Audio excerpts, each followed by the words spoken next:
하고 나를 인도해 또 내 자신의 삶의 어려움 때문에도 우리가 낙심케 됩니다. 근데 왜 주님께서 그런 낙심할 수 있는 상황을 우리에게 허락하실까요? 자녀도 말을 안 듣고 일도 잘 안 되고 내 건강도 좋지가 않고 또 사업도 여러 가지로 어려운 이렇게 예수님을 잘 믿으려고 애를 쓰는데 왜 나에게는 이렇게 어려운 일이 많이 생기는가? 누가 돌아가시지 않나? 네. 이런 또 경제적으로 큰 손해를 보지 않는가? 이런 일들이 많이 있습니다. 자, 그런 일을 허락하시는 이유는 무엇일까요? 사실 이 일은 하나님을 믿는 사람이나 안 믿는 사람이나 똑같이 당하는 일입니다. 그런데 하나님 믿는 사람은 이런 일 좀 안 당하면 좋지 않을까요? 그러면 더 좋겠는데 그렇지가 않습니다. 사단이 지배하는 세상이다 보니까, 사단이 역사하는 세상이다 보니까 하나님을 잘 믿는 사람들에게 시련을 가져다 줘서 하나님을 잘 믿지 못하게 만들려고 우리 마음을 자꾸 흔들어 놓는 것입니다. 그래서 우리가 자꾸 흔들리고 마음이 담대함이 아니라 두려움에 빠지게 되죠. 사단의 위협 가운데 우리가 낙심하게 됩니다. 그러니까 어떻게 하고 싶습니까? 전투에서 적군이 너무 강해 보이면 도저히 이길 희망이 안 보이면 후퇴하는 거죠. 그런데 전략적으로 이렇게 잘 방어하면서 도망가야 되는데 무조건 도망가면 그때가 제일 많이 죽는답니다. 패닉 상태가 된다 그러죠. 그래서 그냥 질서 있게 후퇴하면 그렇게 많이 안 죽는데, 안 다치는데, 그냥 덮어놓고 도망가면 정말 난리가 나는 것이죠. 우리나라 6.25 사변 때도 그런 일이 있었습니다. 그런 일이 역사 가운데 수없이 많이 있어 왔습니다. 그처럼 사단은 우리를 끊임없이 낙심하게 하고 끊임없이 흔들리게 합니다. 그러므로 뒤로 물러가는 것은, 자, 전쟁에서 장군의 지휘관의 명령이 없이 후퇴하는 걸 뭐라고 할 수 있겠어요? 그건 뭐예요? 도망가는 거예요. 명령을 어긴 것이에요. 그럼 어떻게 됩니까? 전투 중에 지휘관이 명령 없이 도망가면 즉결 처분, 즉결 심판, 사형입니다. 바로 그런 것처럼 우리 자신이 사단에게 압도가 돼서 담대함을 버리고 도망갈 수밖에 없는 그런 상황들이 있습니다. 그런데 주님께서 우리에게 앞으로 나아가라, 뒤로 물러가지 말라고 말씀하신 이유는 뭘 보장하고 있는 것입니까? 하나님께서, 예수님께서 우리의 대장으로서 분명히 승리할 것을 보장하는 것입니다. 마치 1차 대전이나 2차 대전 때처럼 그냥 호가 확 불면, 휙 하고 불면 전진 앞으로, 돌격 앞으로 하면 그냥 아무 대책 없이 소총 하나만 들고 이 기관총 적군 진지를 향해서 앞으로 나아가서 떼죽음 당하는 그렇게 만드는 지휘관이 아니라고 하는 것입니다. 1차 대전 때 어떤 전쟁에서는, 어떤 전투에서는 하루 동안에 50만 명이 몰살당했어요. 수십만 명이. 또 갈리폴리 전투 1차 대전 때도 마찬가지, 그 터키군을 몰아내기 위해서 영국군과 호주군, 인도군들이 또 수십만 명이 적군의, 바로 터키군의 기관총 앞에 그렇게 정말 말 그대로 총알바지가 됐어요. 이렇게 죽어야 되나? 지휘관들이 그렇게 옛날 기관총이 없던 시대, 창칼로 화살로 싸우던 시대에 싸우던 것처럼 돌격을 시킨 거예요. 그래서 수없이 죽었어요. 근데 우리 예수님은 어떤 분이신가요? 의미 없는 죽음, 그런 걸 절대 허락하지 않는 분이십니다. 우리는 임진왜란 할 때 이순신 장군을 생각해 볼 수 있습니다. 모함을 당해서 잡혀갔고, 왕에게, 참 라이벌이 일본군이 아니라 선조 임금이었어요. 임금이 그를 싫어해서 그를 잡아가서 정말 죽다 살아났습니다. 그 유성룡이라는 신하가 간절히 호소함으로 겨우 살아났는데 그 사이에 무슨 일이 벌어졌습니까? 만들어놨던 정말 절대 패한 적이 없었던 조선 수군이 원균 장군의 지휘 아래 완전히 거북선도 다 불타 없어지고 다 산산이 조각이 났습니다. 그리고 이순신 장군이 백의종군, 정말 아무런 지휘 없이 그냥 나가서 수군으로 갑니다. 그러고 나서 가보니까 너무 딱해서 다시 나라에서 안 되겠다. 권율 장군이 수군 해체하고 육군으로 복귀하라. 육군으로 들어와라 했는데 이순신 장군이 한 유명한 말이 있어요. 아시죠? 신에게는 아직 12척의 배가 남아있나이다. 자, 그리고 그 유명한 그 진도 앞바다에서 바로 명량 대첩이 벌어지게 됩니다. 이순신 장군은 왕이 돌격하라고 해서 그렇게 이순신 장군이 잡혀갔던 이유가 부산포를, 지금의 부산을 공격하라고 했는데, 그렇게 했다가는 우리 수군 병사들이 수없이 전사할 것이 걱정돼서 부하들의 생명을 의미 없는 싸움이 될 거라고 생각해서 왕의 말을 안 들었기 때문에 잡혀갔던 것이었거든요. 그래서 이순신 장군은 어떻게든지 먼저 전투에서 이기는 것 이전에 그의 부하들의 생명의 손실을 최소화하고 가능하면 거의 죽지 않고 이기는 방법을 연구를 그렇게 많이 했어요. 명량대첩도 마찬가지였습니다. 적 외군 수군이 133척의 아주 정말 큰 함대가 몰려오는데 우리는 12척밖에 없어요. 이 12척을 어떻게 이 133척의 왜군을 이길까? 일단 제일 유리한 환경, 우리가 유리한 환경을 찾았는데 그곳이 진도 앞바다 울돌목이었어요. 지금도 아주 힘들다고 합니다. 거기가. 예. 거기 다리 놓을 때 정말 고생 많이 했다고 합니다. 물살이 너무 세서. 예. 근데 우리가 아는 결과는 무엇입니까? 바로 거기서 그 적 수군의 절반 이상을 침몰시키는 그런 대승리를 거둡니다. 근데 그때에 이순신 장군이 전투에 나섰을 때에 바로 12척 중에 이순신 장군이 탄 배만 앞으로 나갔어요. 나머지 11척은 그냥 있었죠. 있거나 뒤로 빠지거나. 왜?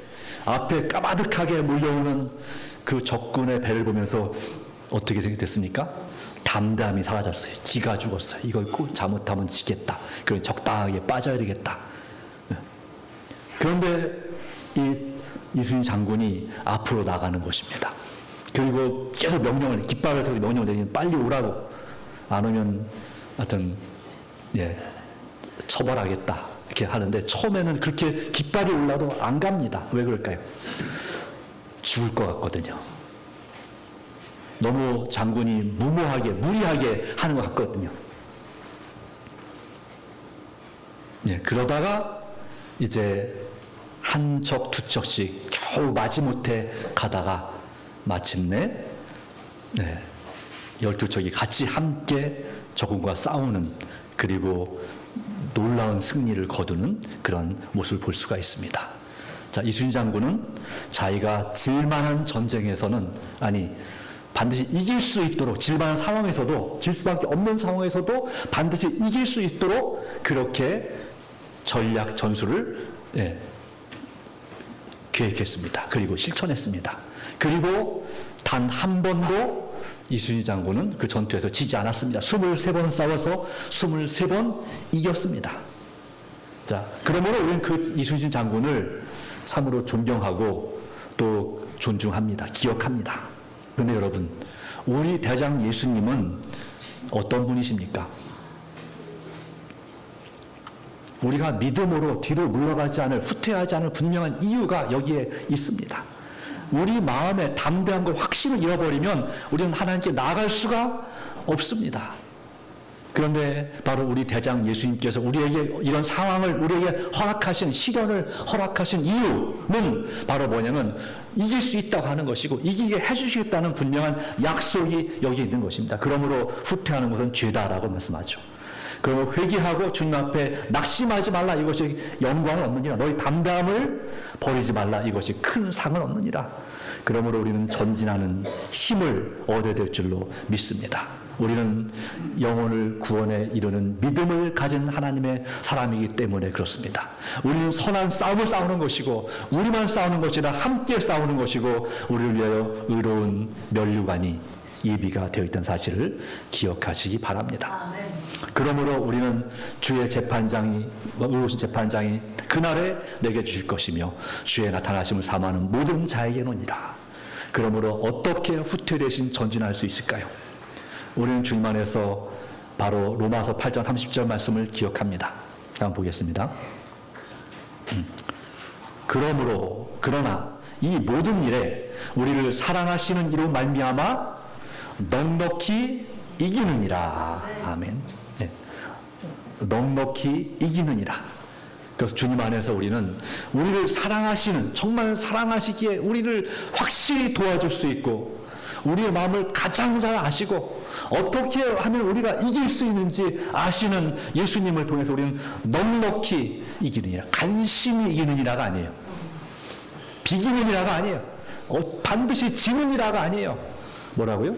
넉넉히 충분히 이길 수 있다고 우리 주님은 우리에게 말씀하고 있습니다. 그러므로 두려워하지 말고 나를 따라서 앞으로 전진하라. 앞으로 나가라. 전진합시다.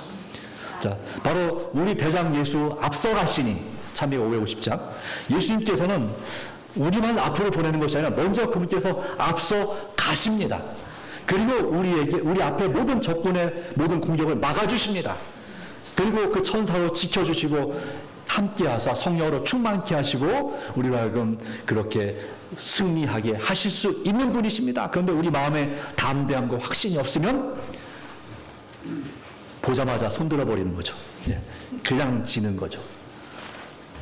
네. 그것이 바로 하나님과의 관계를 회복하는 칭의의 경험이 우리에게 필요합니다. 그리스도 안으로 들어가야 합니다. 바로 그분과의 관계를 강화하고 주님 안에서 자라나야 합니다. 말씀과 기도와 봉사로 주님 안에서 자라나고 하나님의 살아계심을 경험해야 될 줄로 믿습니다. 영화, 바로 하나님과의 관계를, 예수님과의 관계를 끊임없이 지속하도록 한 번만 승리하는 것이 아니라 주님은 바로 이순신 장군이 몇 번 싸워서 몇 번 이겼다고요? 23번 싸워서 23번 다 이겼습니다. 우리 주님이 몇 번 싸워서 몇 번 이길까요? 네, 지금까지 단 한 번도 예수님은 진 적이 없습니다. 이기셨습니다. 그런데 우리는 집니다. 왜요? 수없이 지셨습니다. 왜 졌습니까? 주님과의 관계가 바로 서지 못했기 때문이지 않습니까?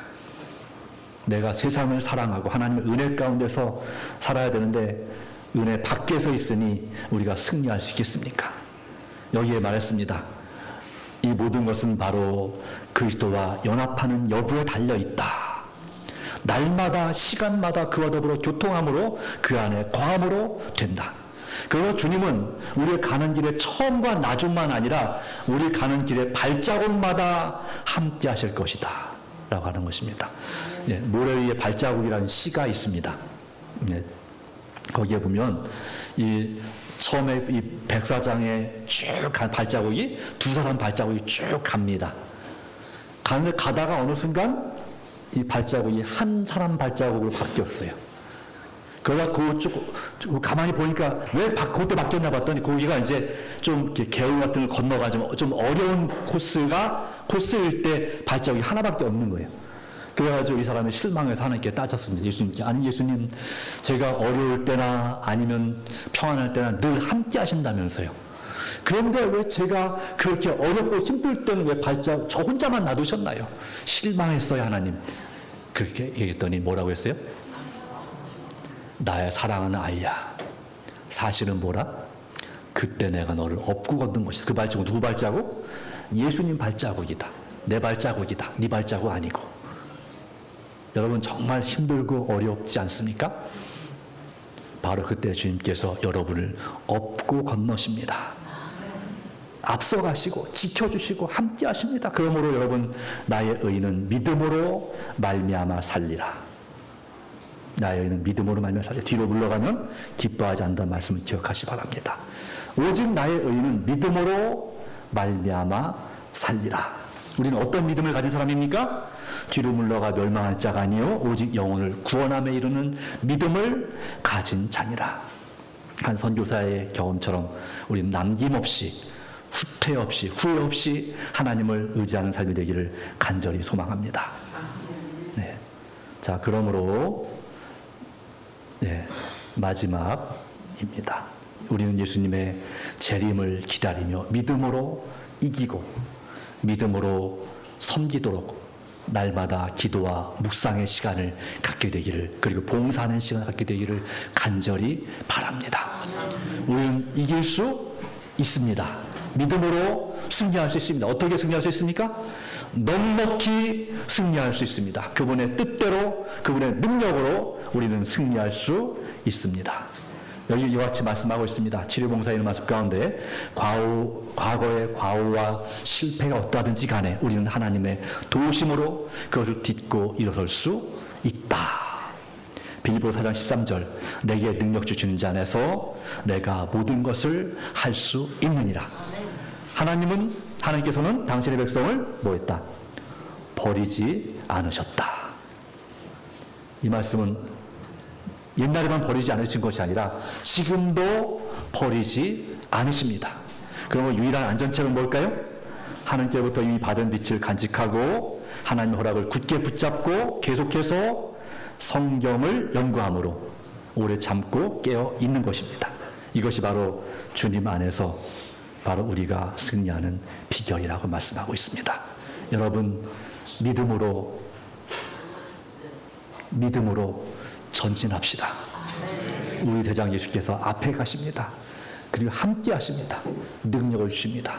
그러면 여러분 주님 안에서 정말 힘들고 어렵지만 조금만 더 견뎌보십시오. 조금만 더 주님의 도우심을 구하시고 내 마음의 이 괴롭고 답답한 마음을, 저 죄된 모든 것들을 주님께 온전히 맡기시게 되기를 바랍니다. 맡겨야 삽니다. 그리고 주님 앞에 주님의 약속 명령대로 앞으로 전진, 그러면 주님 말씀대로 앞으로 나아가야 합니다. 후퇴 생각도 하지 마십시오. 일보 전진을 위한 일보 후퇴, 글쎄요. 그것도 때때로 필요할지 모릅니다. 그러나 주님께서는 우리에게 함께하겠다 약속했고 우리를 버리지 않으신다고 약속했고 그 말씀에 의지하여서 우리는 오직 의인은 믿음으로 말미암아 살리라. 그 의인이 믿음으로 사는, 믿음으로 승리하는 의인이 누구입니까?